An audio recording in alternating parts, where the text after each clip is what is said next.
Monsieur Macron, j'espère que vous allez bien. Est-ce que vous pouvez enlever la guerre, s'il vous plaît? Parce que vous avez trop ouvert votre bouche, je trouve. Bonjour Fatima, je voulais vous répondre, c'est Emmanuel Macron. Et je voulais en même temps répondre à toutes celles et tous ceux qui m'ont envoyé des vocaux sur Instagram. Alors je comprends très bien et j'entends votre inquiétude, mais je voulais être très clair, vous n'allez pas faire la guerre du tout.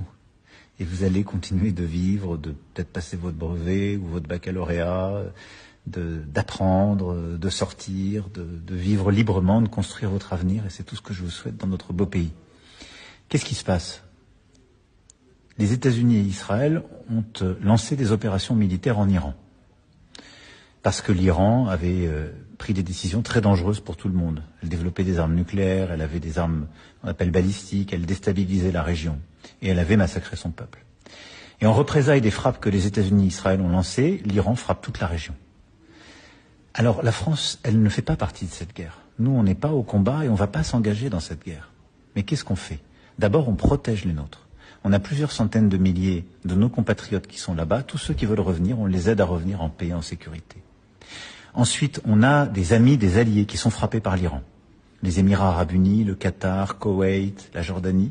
Et là, on les aide, comme un partenaire de confiance, à se protéger, à intercepter les drones, à intercepter les missiles. Et puis enfin, cette guerre, elle est en train de bloquer une grande partie du commerce mondial, de bloquer du pétrole, du gaz. Donc elle est en train d'augmenter le coût de la vie dans beaucoup d'économies, de créer de l'instabilité. Donc là, de manière tout à fait pacifique, on est en train de se mobiliser pour essayer de sécuriser le trafic maritime, faire que les bateaux, les tankers puissent sortir. Puis je dirais enfin, il y a un tout dernier sujet, c'est le Liban, qui est en même temps aujourd'hui touché, très déstabilisé. On les aide à retrouver la paix et la légitimité, la souveraineté, le calme, alors qu'ils sont aujourd'hui bousculés par cette situation. Voilà, c'est très compliqué ce qui se passe dans la région, mais la France, elle ne fait pas la guerre dans cette région. Elle protège les Françaises et les Français, ses alliés, et elle est aux côtés du Liban et de sa souveraineté, de son intégrité territoriale, ni plus ni moins. Donc je voulais vous rassurer et vous dire qu'on va continuer de faire ça. Je continuerai d'expliquer ce qu'on fait et on essaiera d'être les plus raisonnables et pacifiques possibles, parce que c'est le rôle de la France. Merci beaucoup Fatima et bonne soirée.